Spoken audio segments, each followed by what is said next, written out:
So one of the stupidest things that I've seen anyone talk about is someone who is calling in to get a new passport, right? And then change their name and legally change their name on the new passport and get ghosted. Now that is the dumbest idea in my opinion. And again, no offense to anyone, but I just think it doesn't work like that, right? You don't just get a new passport, change your name, create a new identity, and then disappear from the face of the earth. It does not work like that. If you do anything wrong with that strategy, you go to jail, right? And if you're not doing anything wrong, then why are you even trying to do this in the first place? So that is not how it works. In this video, I'm going to talk about the strategy, right? Getting ghosted, it's not illegal, right? You have the right to have privacy. A lot of people, there was this phase where everyone wanted to be on social media, everyone had to be on Facebook. It was almost a compulsion. You were a weirdo if you were not on social media. You needed to have 10 different social media accounts to appear normal, right? You had your LinkedIn, you had your professional network, you have your other different apps and whatnot. All your privacy was busted. That was the norm. And soon people realized the drawbacks and the consequences of doing all of that, right? What happened?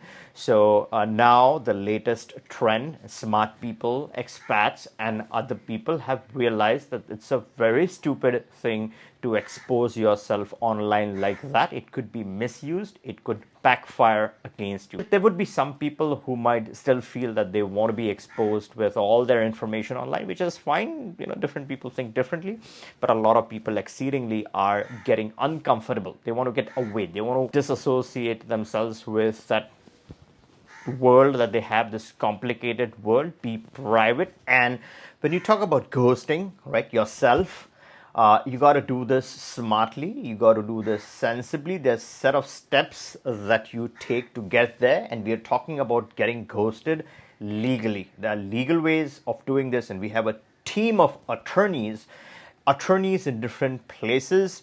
Each place has a unique advantage. Now, let's say someone is talking about getting a passport to do a name change. That is a stupid, raw idea. That's stupid.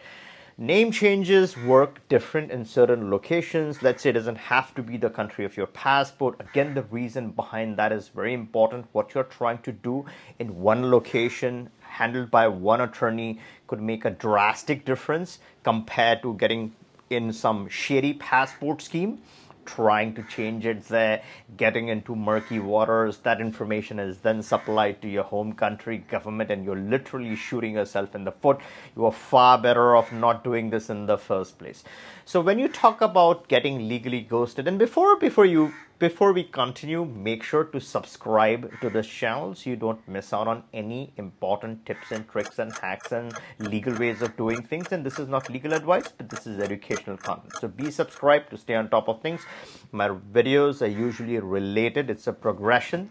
So make sure you're following all the content. Well, so the first step really is looking at your presence, right? You might change your name, your information is there, your images are there, your associations, affiliations, your degrees are there. So all that online information is there. First step is examining, do you really need that? Is it adding privacy? Just the name change, is that doing the trick, right? No. You have all this garbage that's sitting outside. And when I say garbage, it's garbage in the literal sense. You want to be private. It's sitting over there. That information doesn't make sense to anyone else. They can only misuse it. There's no productive coming out of that. So why do you want all this garbage, this clutter floating around on the internet? So you got to systematically, legally remove that information. All these companies, these data aggregation companies, once they get hold of that information, even if you want it removed, they're not going to listen to you. They're going to reply back saying that, hey, this is public information, we have gotten it. But even if you remove that public information, they still claim it's public information. They have it. They have some scrubbing, this historic data. They have access to different servers which have your data from the past and all that kind of nonsense reasons that they quote. So all of that is used against you. They're not going to clean up your information. You're going to get frustrated trying to get them to remove it. So that's where you need professional help. An attorney or companies or the different tools and techniques to get all of this professionally clean. So that's really a starting point where you're trying to get anonymous, you're trying to remove all your personal information from the internet. No one should be able to just look you up and get all your information, all your data, your phone numbers, your addresses, your history, where you have lived all your life. So getting all of that out and becoming a private person is the first step. The second step really is getting options, right, globally. So now you're not trying to cheat anyone, you're not trying to go into any wrong direction. That should be the point, right? You should be clean and you should not be committing any wrong acts or crimes or anything like that. You're doing that. This is purely, it's a personal preference. You have a choice. Maybe you don't like your name. Maybe you're using a native script. A lot of places you have native scripts, right? So you're not changing your name, but you're using the native script to your advantage. So you have those kind of strategies. And name changes, as I said, doing this, buying a passport, doing this at a shady location is, in my opinion, one of the worst things that you can do. This can be systematically adjusted and done in the right way, in the legal way. An attorney can guide you through this whole process, and different jurisdictions have different attorneys that specialize in different matters. So again, choosing your option, choosing your residency, which gives you certain advantages. When it comes to citizenship, unfortunately the choices are less, which is fine, because there are only 193 countries. A lot of these countries don't allow dual citizenship. You don't have those options at all to begin with. A lot of countries make it exceedingly hard to acquire citizenship, 10 years and 15 years in some certain cases. And a lot of countries don't permit dual citizenship. So a lot of our members, a lot of expats, a lot of people want multiple citizenships these days. That's a norm, right? It's really common to have many citizenships, at least 2 or 3 in your portfolio for security and strength. So your options are fairly limited. You have 15 countries where you can pick up citizenship immediately if you qualify. If you've missed that video, you can return and take a look at this one. It has 15 options, almost all the options that can help you get a citizenship right away. But if you're staking your investments correctly, you can schedule your residencies effectively to pick up citizenships at different points in time. And talking about quality, good quality, high quality citizenships, I'm not talking about something that you just outright pay some money, throw some money, buy some passport. Those could be low quality passports that could not provide you with all the benefits that you're seeking.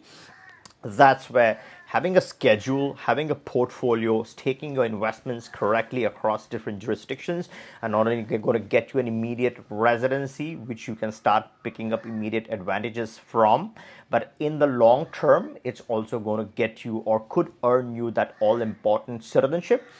Also, I think having a good life, having a good experience in life is extremely important to stay positive, to stay fit, to enjoy your life. So you don't want to pick up or live or spend your physical time in places which you would not enjoy. That is where you would get a flexible residency which works itself towards that citizenship. And then when it comes to physical time, you also want to earn a citizenship through that quality citizenship from that physical time spent on the ground. And this is where you should really enjoy living there. You have a beautiful villa, you have a pool, or you have a sea view, you have a river view, you have all this beauty surrounding you. You're enjoying your time with your children, with your family, you're working out, you're staying fit, you're really having a good time, right? And that's earning you a citizenship. So you got to plan your residencies and your time on the ground accordingly. And there are a lot of options. Few options are good for legal advantages. Few options are really good from a residency perspective, physical time on the ground that gets you a citizenship. That's very important. Few options are good from a flexible standpoint, right? Residency is not good. You don't want to deal with the Spanish, but you're just having a back pocket residency, which can eventually then get you an important citizenship. So you have those options. So you have to play this. You have to have a portfolio, and you have to have all these for a reason, right? One option is good for one reason. The second option is good for a second reason. A third option is good for a third reason.